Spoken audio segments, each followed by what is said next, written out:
오늘의 헤드라인입니다. 국내 연구진이 모바일 앱을 여러 스마트 기기에서 동시에 실행할 수 있는 모바일 플랫폼 기술을 개발했습니다. 듀얼 스크린 폰이나 폴더블 폰 등 차세대 제품에 곧바로 적용할 수 있어 국내 기업의 경쟁력을 한 차원 높일 것으로 기대됩니다. 미세먼지 해결을 위해 지난 4월 출범한 국가기후환경회의가 오는 9월 말쯤 1차 정책 제안을 정부에 제시하겠다고 밝혔습니다. 오늘 날씨학 개론에서 국가기후환경회의의 역할과 미세먼지에 대한 근본적인 해결책이 마련될 수 있을지 알아봅니다. 국내 연구팀이 차세대 태양전지 소재로 주목받는 페로브스카이트를 친환경적으로 만드는 방법을 개발했습니다. 기존에 사용했던 납을 쓰지 않고 이터뷴을 사용했지만 10배 이상 비싸 비용을 낮추기 위한 추가 연구가 필요할 것으로 보입니다. 아토피는 주로 영유아기에 시작하지만 최근엔 성인이 돼서 발병률이 증가하고 있습니다. 정확한 발병 원인이 없어 피부 감염이 정상인보다 높은 빈도로 발생할 수 있으며 심하면 백내장이 동반되기도 한다는데요. 오늘 내 몸 보고서에서 아토피에 대해 알아봅니다.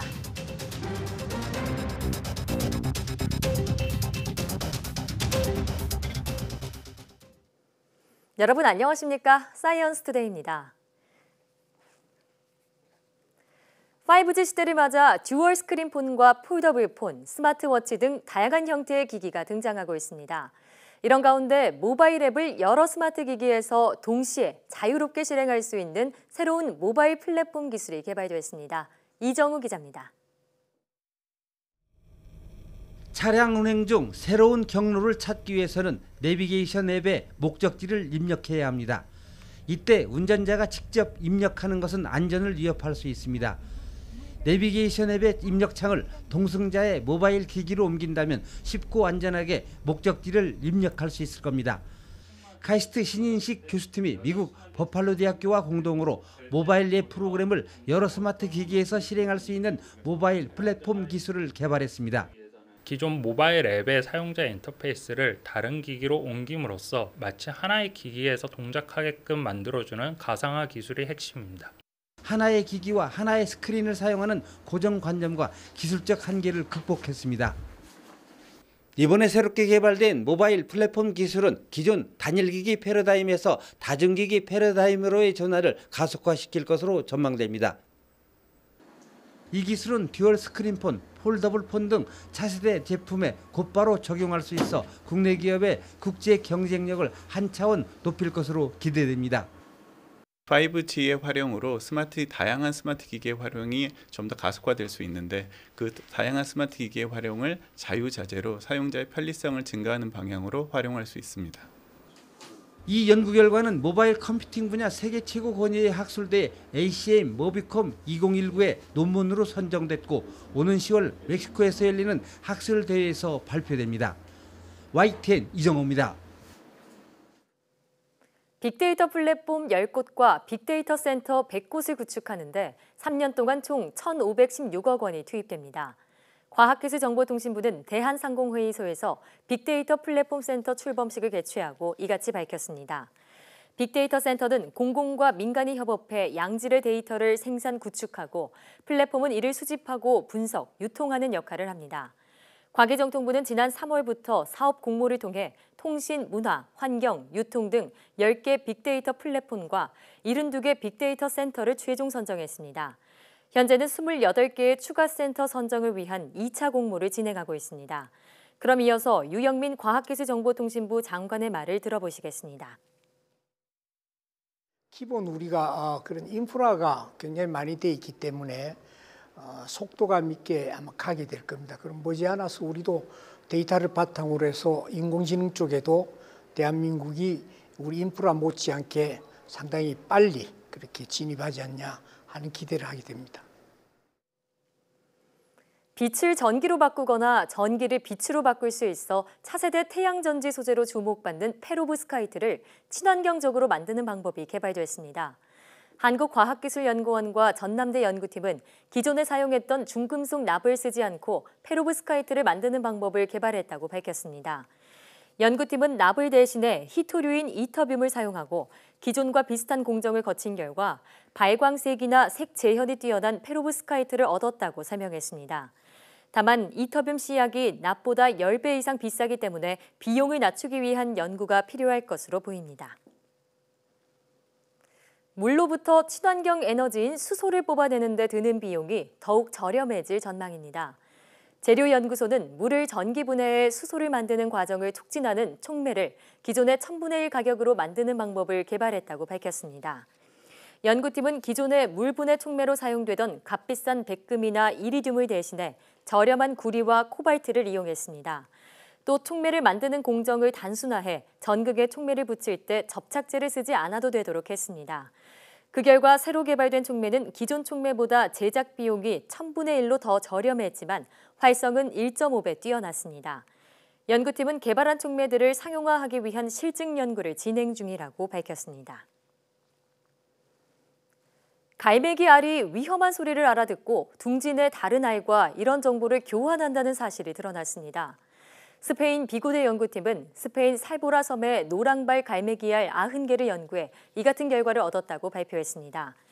연구에 따르면 부화 전 포식자의 소리에 노출된 알들은 아무런 소리를 듣지 않은 알보다 더 많이 진동했습니다.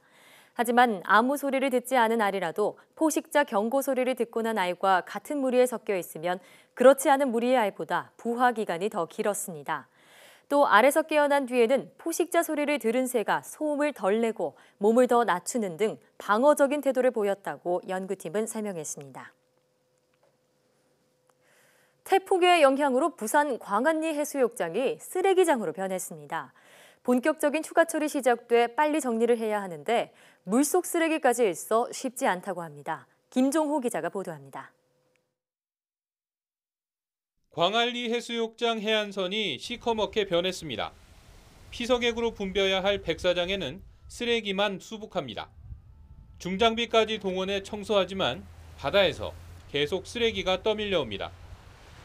해조류뿐만 아니라 각종 생활 쓰레기도 많습니다. 집중호우와 태풍 영향으로 인근 수영강 하구에서 해수욕장까지 떠밀려왔습니다.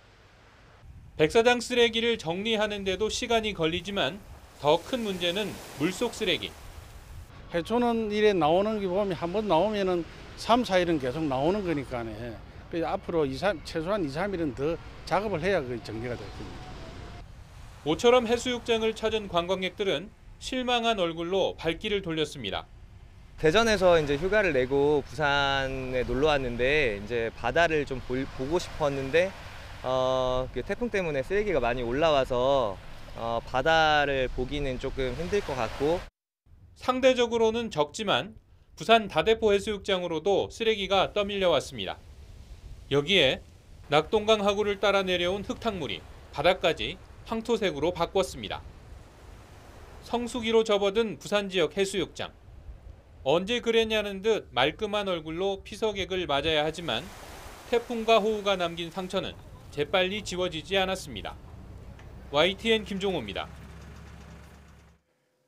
미세먼지 해결을 위한 기본 정책 방향이 오는 9월 말쯤 제시될 예정입니다.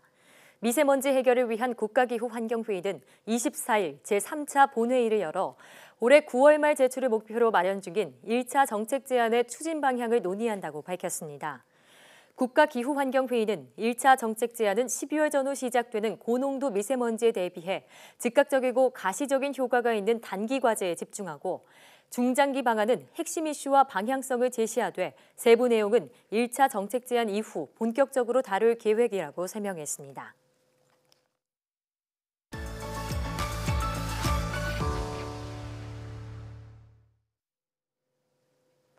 국민의 건강을 위협하는 미세먼지 문제 해결을 위해 국가기후환경회의가 출범했는데요. 다양한 계층이 참여하는 만큼 미세먼지에 대한 근본적인 해결책이 마련될 수 있을지 주목되고 있습니다. 자, 이에 대해 오늘 날씨학개론에서는 반기성 K웨더 예보센터장과 함께 관련 이야기 나눠보겠습니다. 어서 오세요. 네, 안녕하세요. 예. 자, 반기문 전 유엔 사무총장의 위원장으로 있는 이 국가기후환경회의에 현재 반기성 센터장님도 홍보소통전문위원으로 참여하고 계신데요.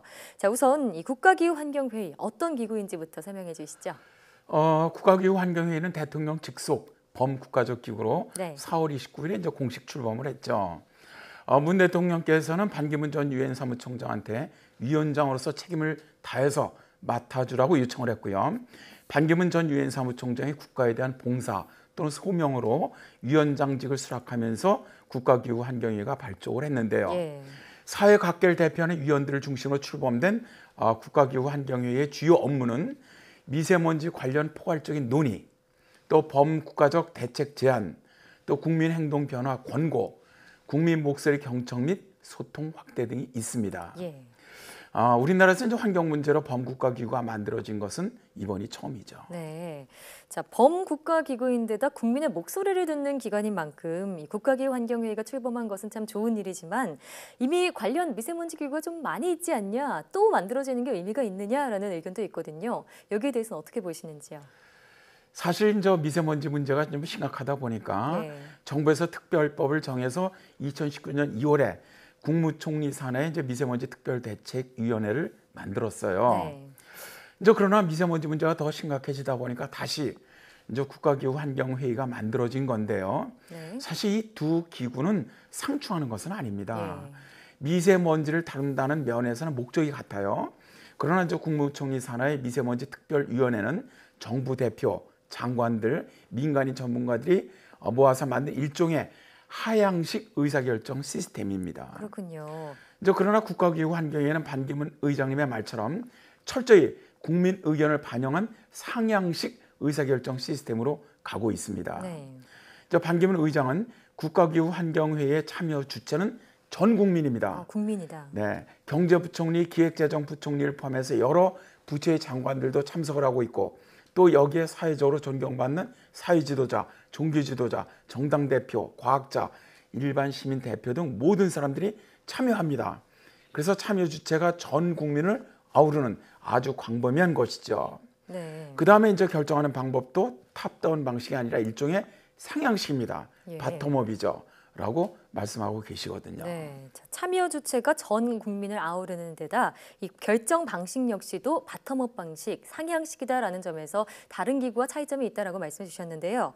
자, 그럼 이 국가기후환경회의 그 조직 구성은 어떻게 되어 있는지 궁금하거든요. 이제 먼저 국가기후환경회의 본회의는 반위원장과 6명의 정당 추천 위원 위촉을 포함해서 산업계, 시민사회, 또 학계, 지방자치단체장 등 모두 44명의 위원으로 구성이 되어 있습니다. 국가 미세먼지 문제 해결을 위한 전체적인 방향을 잡는 조직으로 보시면 되고요. 예. 이제 그 아래 5개의 전문위원회가 설치되었습니다. 5개요. 5개의 전문위원회는 우리나라 미세먼지의 최고 전문가로 구성되어 있고요. 대개 한 전문위원회에 25명에서 30명 정도로 운영이 됩니다. 예.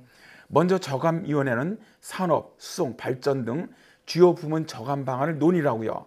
두 번째가 이제 피해 예방위원회인데 여기서는 건강, 보건 영향과 사회 경제적 손실, 완화 지원에 대한 논의를 합니다. 이제 세 번째가 과학기술위원회인데요.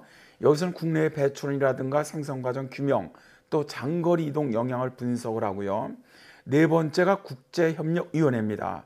동북아 미세먼지 저감을 위한 국제협력 방안, 또 동북아 공동연구에 대해서 논의를 하고요. 예. 자, 5번째가 홍보소통위원회입니다. 네. 제가 속해 있는데요. 네. 미세먼지 정보 제공 등 국민 이해 증진에 대해서 논의를 합니다. 네. 이곳에서 바로 홍보소통전문위원으로 활동 중이시잖아요. 앞으로 많은 활동 부탁드리겠고요. 이 국가기후환경회의 가장 중시하는 게 바로 국민의 목소리를 듣겠다는 것입니다. 이를 위해서 국민정책 참여단을 발족시켰는데요. 여기서 하는 일은 어떤 건지 궁금합니다. 6월 1일이었죠. 미세먼지 문제 해결을 위한 국가기후환경회의는 국민정책 참여단 출범식을 열었어요. 예. 성별이나 나이, 지역의 인구 구성비 등을 고려해서 희망자 중 500명을 국민참여단으로 최종 선정을 했는데요. 네. 반기문 위원장은 출범식에서 국민정책 참여단에게 국민의 목소리를 잘 들어주고 문제 해결을 위한 의견도 적극적으로 주시면서 대승적인 분위기를 만들어 달라라고 당부를 했습니다. 예. 자, 이제 국민정책 참여단이 하는 일은요. 미세먼지와 관련해서 국민이 실생활에서 느끼는 문제점과 이를 해결할 정책 아이디어, 또 저감 실천 방안 등을 국가기후환경회의에 전달하는 역할을 합니다. 그래서 이제 국민정책 참여단은 6월 9일 열렸던 제1차 국민 대토론에 참여해서 사회각계 국민들로부터 제안된 미세먼지 관련 의제를 네. 의원들과 검토하고 논의를 했고요. 또 9월 초 열리는 제2차 국민 대토론에 참여할 예정으로 있습니다. 예. 또한 이분들은 워크숍이나 오프라인 학습, 권역별 공개 토론회 등에도 참여하면서 다양한 의견을 제시할 예정입니다. 그렇군요. 그리고 정책 참여단 토론회 등에서 제시된 의견은 국가기후환경회의 심의를 거쳐서 9월 중에 정부에 제안될 계획입니다. 네. 자, 6월 9일 처음으로 이 국민 대토론회가 열렸다고 말씀 주셨는데 이때 분위기는 어땠는지 궁금한데요. 자, 이때 이제 국민정책참여단과 시민제안단 등 국민 약 300명, 또 전문가 패널 6명, 국가기후환경회 위원장인 반기문 전 유엔 사무총장, 네. 조명래 환경부 장관 등이 참석한 토론이었는데요. 뭐 저도 이날 이제 국민 대토론회에 참석해서 네. 시민제안단들의 고충이나 어려움을 직접 들으면서 야, 정말 이 미세먼지 문제가 심각하구나. 이걸 좀 깨달았던 기회였습니다. 네. 이날 전문가들은 국민 의견을 경청한 뒤에 각자 조언을 보탰고요. 반기문 위원장도 국민의 참여에 아주 감사하면서 네. 담대하고 과감한 정책을 내놓겠다. 이렇게 말씀을 했죠. 예. 사실 뭐 이 회의 참석자 모두가 이 미세먼지 위협을 똑같이 받고 있는 만큼 좀 더 실질적인 대책이 나왔으면 하는 그런 바람인데요. 자, 그럼 이 국가기후환경회의 앞으로의 계획은 어떤지 좀 더 구체적으로 말씀해 주시죠. 일단 올해는 적극적인 국민 소통과 참여에 기반한 의제 발굴 및 공론을 첫 단계로 우리 사회의 다양한 주체들의 의견을 도출하고 선정할 계획이고요. 네. 또한 이를 바탕으로 해서 정부의 정책을 지원하고 권고할 예정으로 있습니다. 9월에는 미세먼지 고농도 시즌에 대비해서 미세먼지 저감 대책을 마련할 그 어떤 제안 이걸 갖다 기획할 예정이고요. 네. 그리고 이제 2020년부터는 미세먼지의 근본적 해결을 위한 중장기 방안을 논의할 계획으로 있습니다. 네. 네, 말씀하셨다시피 국가기후환경회의에서 미세먼지 문제 해결을 위해서 실질적인 대책을 내놓을 때 이때 국민이 그 정책 주체가 된다면 좀 더 이 국민이 체감할 수 있는 대책이 나오지 않을까 싶은 생각이 들거든요. 아, 그렇죠. 네. 사실 우리나라가 이제 급속한 성장, 경제 성장을 좀 하다 보니까 경제나 사회 문제에서 많이 좀 분열이 돼 있습니다. 네. 이제 그러다 보니까 정부에서 어떤 정책을 세워도 합의를 하기가 매우 어렵죠. 네. 근데 이제 미세먼지 문제는 오랫동안 제대로 조치를 취하지 않았기 때문에 국민의 생명을 직접 위협할 지경까지 다다랐고요. 이제 미국 보건영양연구 보고서에 따르면 2017년 기준 1년에 17,000명의 국민이 미세먼지 영향으로 인해서 사망하는 불행한 일이 벌어지고 있는데요. 네. 이제 국가기후환경회에서도 좀 담대하고 확실한 정책을 마련하는 것도 중요하겠지만 사실 이런 것도 일방적인 지시가 아닌 국민의 동의와 참여가 필요하다는 것이죠. 맞습니다. 뭐 예를 들어서 가정용 보일러를 친환경 보일러로 바꾼다든가 친환경 차량 사용이나 대중교통을 이용하는 것도 좋겠고요. 국민 각자가 미세먼지를 많이 배출하는 소규모 사업장을 좀 감시를 하고 또 생활에서 미세먼지 배출량을 줄이는 행동에 동참을 해준다면 뭐 지금 당장은 아니더라도 맑은 하늘과 깨끗한 공기를 마실 날이 머지 않을 것 같습니다. 예. 그러니까 국민의 목소리를 정책에 반영하는 것만큼이나 국민 개개인의 행동, 참여가 필요하다라는 말씀인데요. 미세먼지 해결을 위해서 정말 전 국민 모두가 나서야 할 때가 아닌가 싶습니다. 오늘 말씀 잘 들었습니다. 네, 고맙습니다. 네.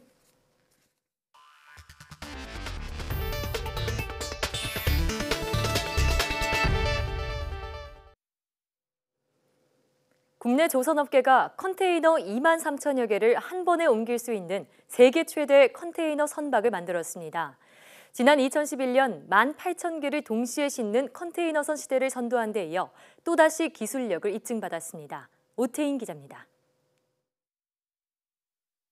대형 컨테이너선이 힘차게 물살을 가르며 앞으로 나아갑니다. 힘찬 백고동 소리는 세계에서 가장 큰 컨테이너선의 탄생을 알립니다. 길이 383m, 너비 61m로 축구장 4개를 합친 크기입니다. 길이 6m짜리 컨테이너 23,000여 개를 한 번에 실어 나를 수 있습니다. 이 선박에는 황산물질 배출량을 줄이는 장치와 천연가스를 연료로 쓸 수 있는 설비도 마련돼 환경 규제에도 대응할 수 있습니다. 강화된 환경 규제에 대비한 탈항 장비가 탑재되어 있고 향후 친환경 에너지 연료로 사용할 수 있는 설계 기술이 반영되어 있습니다. 기술력을 인정한 해외 선주사는 국내 업체에 같은 선박 11척을 주문했습니다. 2조 원에 가까운 사업으로 오는 2020년까지 인도됩니다. Last 20 years we are working in Korea and we are very happy to work here because we trust in the shipbuilding practice in Korea. 2011년 세계 최초로 컨테이너 18,000개를 실을 수 있는 배를 만들어 초대형 선박 시대를 연 국내 조선업계. 이번 선박 인도로 국내 조선업체들이 세계 시장을 또다시 선도하고 있습니다.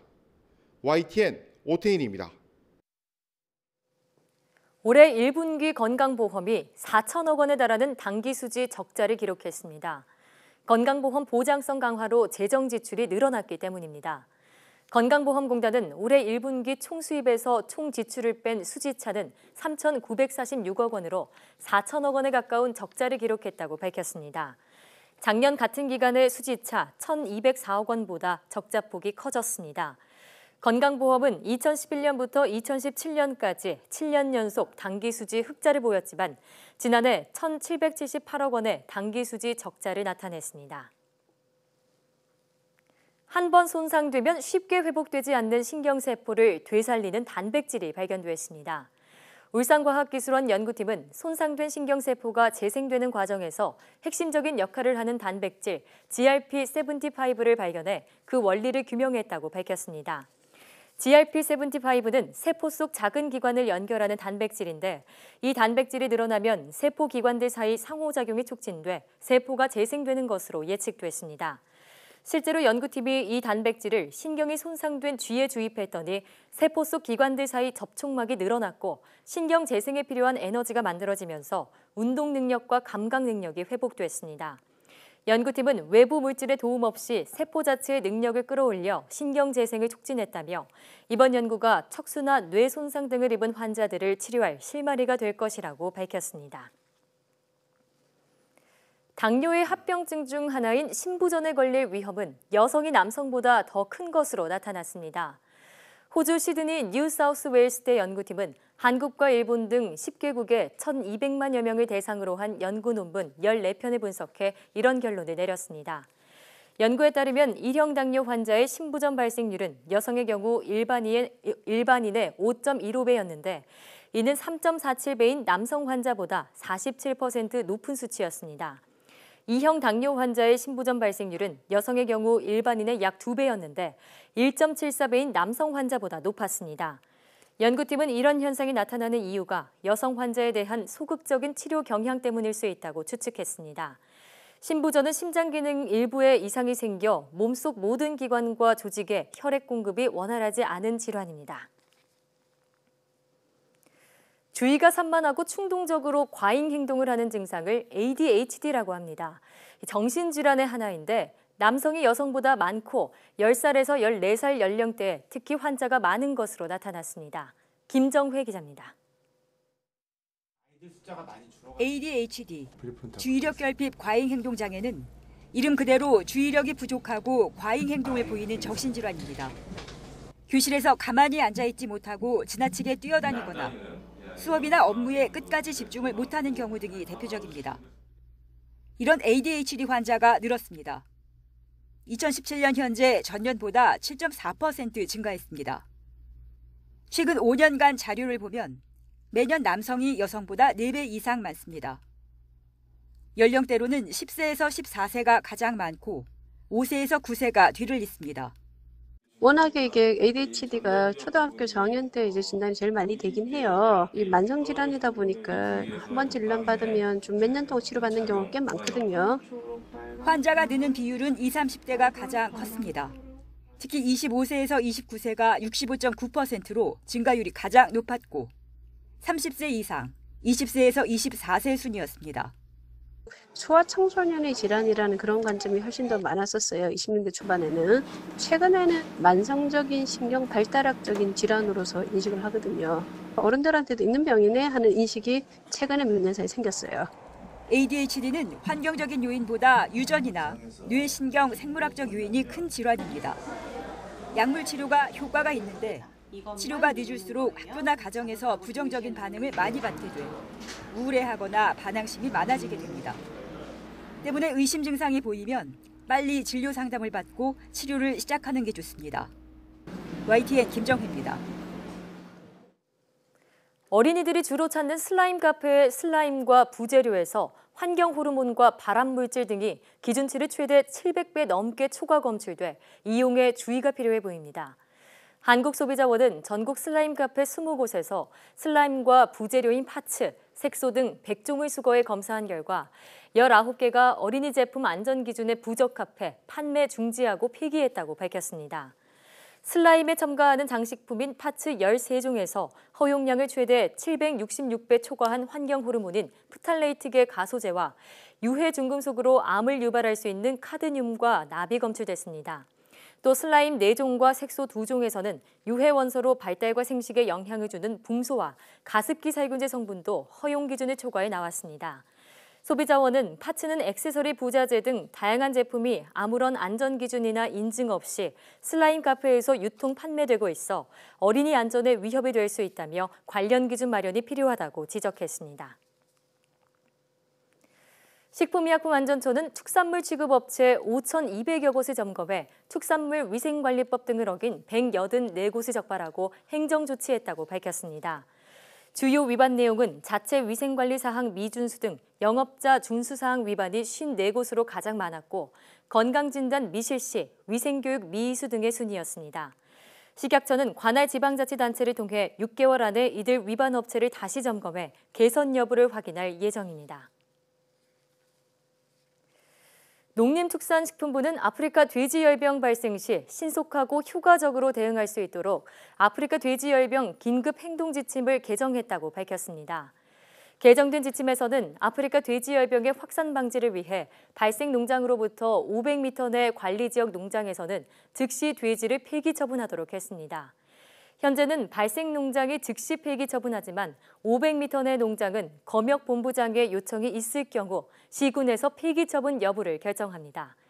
아프리카 돼지열병이 야생 멧돼지에게서 생기는 경우 야생 멧돼지 방역대 내 농장 예찰, 통제 초소 설치, 위험 농장 예방적 살처분 등 조치 사항도 마련했습니다.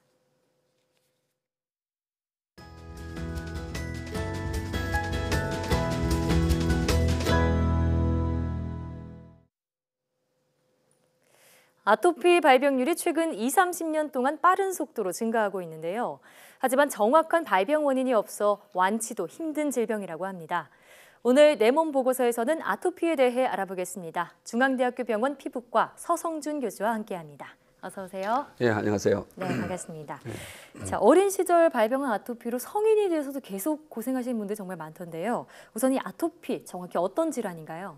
예, 먼저 아토피라는 용어를 정의를 좀 해보면 네. 그리스에서부터 유래된 용어인데요. 주로 이상한 또는 부적절한 의미입니다. 그래서 우리가 알고 있는 아토피 질환 그러면 오늘의 주제인 아토피 피부염뿐만 아니라 천식, 알레르기성 비염을 포함하는 그런 용어가 되겠습니다. 그러면 네. 아토피 피부염은 주로 유소환 때 발생하는 원치 않는 면역 반응, 가려움증을 동반하는 원치 않는 면역 반응이 생기는 경우를 아토피 피부염이라고 그러고 예. 아토피 피부염이 많이 발생하는 원인들은 조금 이따 말씀을 드리겠지만 네. 여러 가지 다양성 요인이 작용을 하고 있습니다. 예. 자, 그런데 중증 아토피 환자분들 얘기를 들어보면 그냥 씻고 먹고 뭐 옷 입고 화장하고 이런 일상생활 자체가 힘들다 이렇게 호소를 하시던데요. 이 주된 증상 어떻게 되나요? 증상은 굉장히 다양하게 나타나는데요.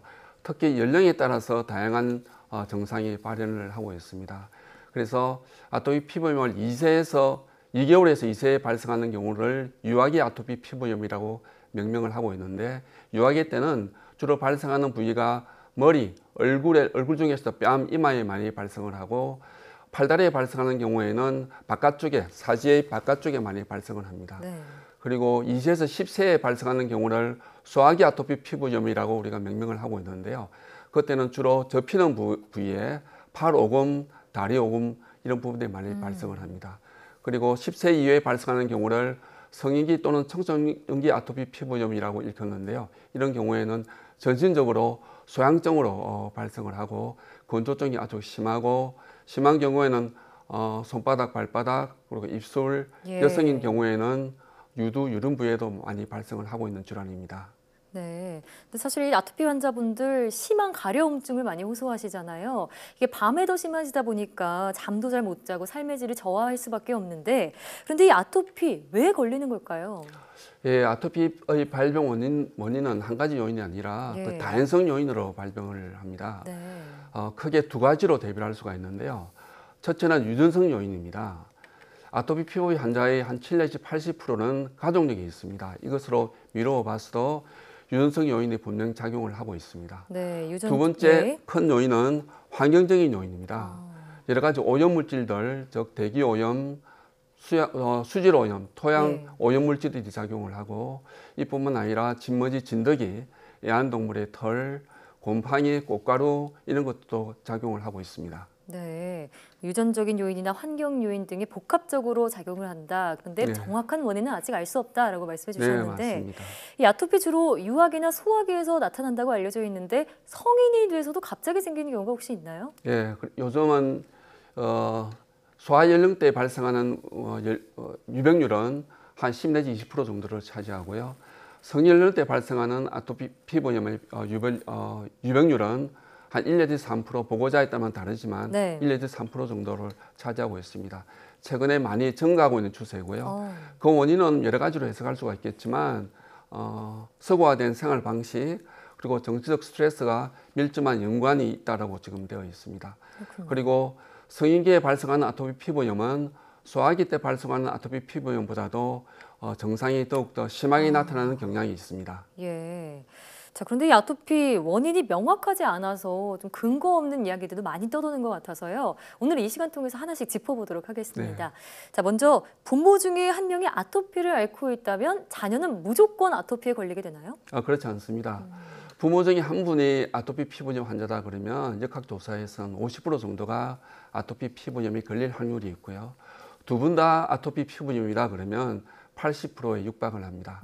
예. 그렇지만 태어나서 관리만 잘하면 이러한 확률을 줄일 수가 있습니다. 예를 들자면 태어나자마자 피부를 청결히 하고 보습제를 철두철미하게 잘 바르면 그 유병률을 걸릴 확률을 많이 줄일 수가 있겠습니다. 그렇군요.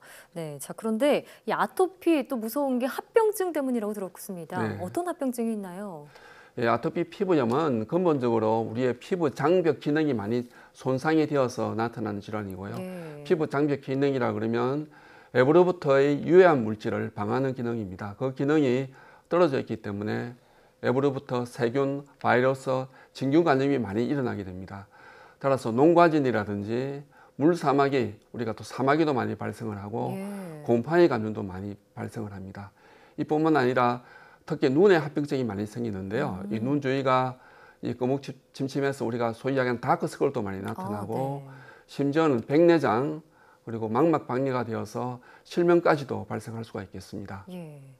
자, 그런데 가장 궁금한 질문 드려보겠습니다. 아토피 완치가 되는 건가요? 예, 완치의 개념이 아니라 치료의 목표는 완치의 개념이 아니라 그거를 관리하고 조율하는 기능이다. 제가 쉬운 예를 들자면 우리가 요즘 매 많은 아이들은 없지만 어릴 때부터 잔매를 많이 맞고 자는 아이는 웬만한 매에 맷집이 생깁니다. 아토피 피부염 환자도 어릴 때부터 유해한 환경에 자꾸 노출이 되다 보면 면역 관용이 생깁니다. 의학적 용어로 면역 관용이 생기는데요. 이 면역 관용이 생기면 아토피 피부염이 자연 치유가 된다고 볼 수가 있습니다. 그렇군요. 하지만 그러한 면역 관용이 생길 때까지 관리하는 질환이 아토피 피부염의 치료 원칙입니다.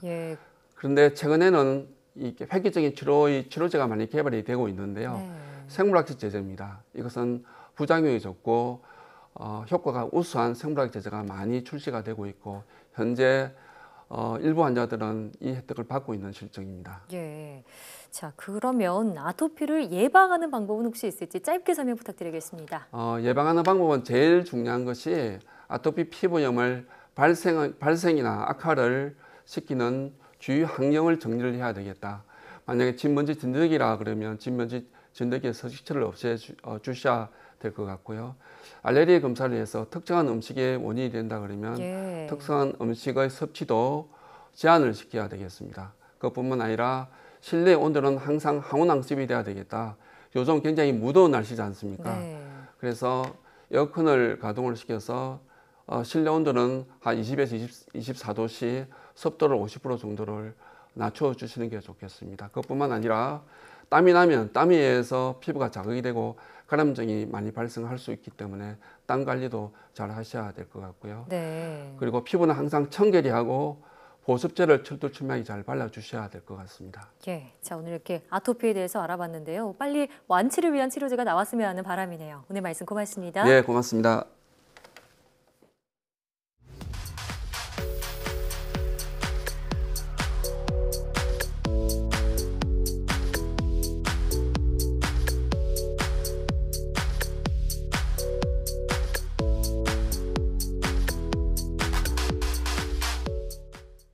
전 세계적으로 대기오염으로 인한 사망자가 2017년 한 해에만 500만 명에 달하는 것으로 나타났습니다.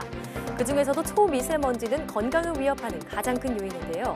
YTN과 YTN 사이언스는 맑은 공기, 숨편한 대한민국 캠페인을 통해 미세먼지 해결 방안을 모색 중입니다. 국민 모두의 참여가 필요한 미세먼지 극복, 마음 놓고 숨 쉴 수 있는 대한민국을 꿈꾸며 사이언스 투데이 저희는 여기서 마치겠습니다. 함께해 주신 여러분 고맙습니다.